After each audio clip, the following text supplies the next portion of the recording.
उत्तर प्रदेश के 64 चीनी मिलों को उन्होंने जो है बेच दिया। पौने पौने में जो है मिल बिका है उस पर जो है जांच चल रहा है। जो है कभी देवरिया को चीनी का कटोरा कहा जाता था।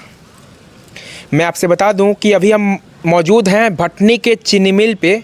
जैसा कि आप मेरे पीछे देख सकते हैं, ये भटनी का वही चीनी मिल है जो कि 1919 में नूरी मियाँ के द्वारा इसकी शुरुआत की गई थी। 1919 के बाद इसको 1921 में चालू किया गया था। 3 साल बाद इसको चालू किया गया था। उसके बाद से मायावती की जब सरकार आई, बहुजन समाज पार्टी का जब गवर्नमेंट आया, तो 2007 में इस चीनी मिल को चला के फिर बंद कर दिया गया हमेशा के लिए और इसकी नीलामी कर दी गई। इसके साथ ही साथ देवरिया की 4 चीनी मिलों की नीलामी कर दी गई। वो भी आपसे मैं बता दूं, महज कौड़ी के दाम बेचा गया ये। उस समय में कौड़ी के दाम औने पौने भाव में इन चीनी मिलों को बेच दिया गया।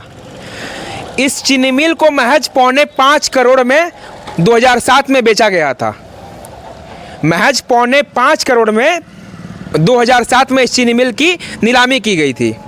यहाँ के लोकल लोगों का कहना है कि इस चीनी मिल की नीलामी जब हुई तो सहारनपुर के हाजी इकबाल, उन्होंने अपने नौकर के नाम पे इसकी जो इसका मतलब कागज़ है वो अपने उस नौकर के नाम पे करवाया था, वही महज 5.25 करोड़ रुपए में।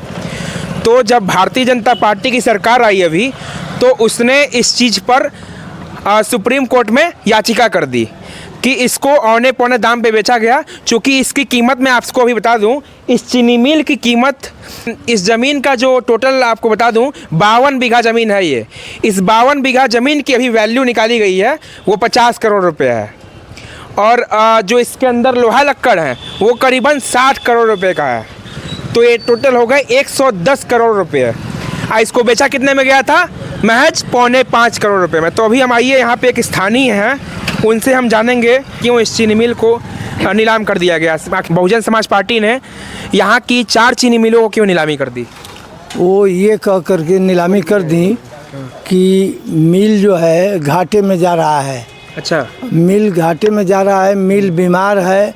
और ये उत्तर प्रदेश के 64 चीनी मिलों को उन्होंने जो है बेच दिया। 64 चीनी मिल, उसमें देवरिया में अपने 4 चीनी मिलों को किया। हाँ, देवरिया में, जिसमें देवरिया के 4 चीनी मिलों को वो बेचा गया है। और टोटल जो है उत्तर प्रदेश का 64 चीनी मिलों को बेचा गया।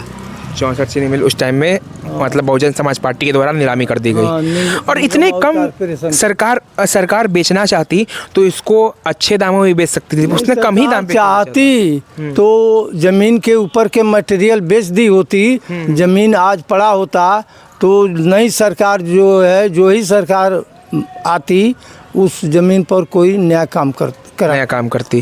तो फिर जो अभी याचिका चल रही है, इस पे जो केसेस चल रहे हैं, तो क्या लगता है आपको उसमें कुछ सरकार कुछ अपना मतलब प्रस्ताव पेश कर पाएगी और उसको वापस ले पाएगी?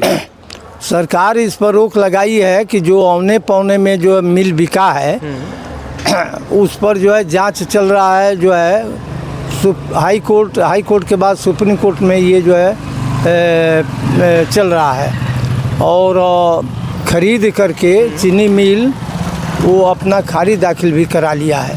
खारिज दाखिल भी हो चुका है। हाँ। तो मतलब कोई प्रतिक्रिया नहीं आई है अभी तक कि इस मिल पे क्या होगा, इसको चालू करवाया जाएगा। लेकिन अभी हम कुछ जो लोग थे यहाँ पे, उन्होंने यही बताया कि यहाँ पे गैस टंकी वगैरह कुछ बनेगा, ऐसा कुछ है क्या? गैस टंकी वगैरह की चर्चा है, लेकिन अब वो बनवावे या न बनवावे अब तो उसकी मर्जी है। तो मैंने अंदर जाने का काफ़ी प्रयास किया यहाँ पे, लेकिन यहाँ पे गार्ड साहब जो लोग बैठे हैं उन्होंने परमिशन नहीं दिया। चूँकि उनका कहना है कि उनकी जो हाई अथॉरिटीज़ हैं, जो यहाँ के मालिक हैं, उन्होंने पूरा प्रतिबंध लगाया है कि कोई यहाँ पे वीडियोग्राफी, कोई यहाँ पे फ़ोटोग्राफी नहीं कर सकता है। तो चूँकि हम अंदर जाके आपको पूरा दिखा नहीं सकते हैं, तो इसी हिसाब से मैंने अभी आपको भटनी का चीनी मिल दिखाया। तो जो कि मैं आपसे बता देना चाहूँगा कि गन्ने की खेती किसानों का एक बहुत बड़ा वरदान हुआ करती थी। लेकिन जब ज़िले में 4 चीनी मिलों को लगातार बंद कर दिया गया, उसके बाद से ये कब अभिशाप में बदल गया पता नहीं चला। अब तो भाई गिने चुने लोग ही कुछ हैं जो गन्ने की खेती करते हैं। तो ये वो तरीका था जिसने मतलब हमारे देवरिया से चीनी का कटोरे की उपाधि ही छीन ली। तो इसी के हिसाब से देखते रहिए। मैं विकास सिंह विदा लेता हूँ। धन्यवाद।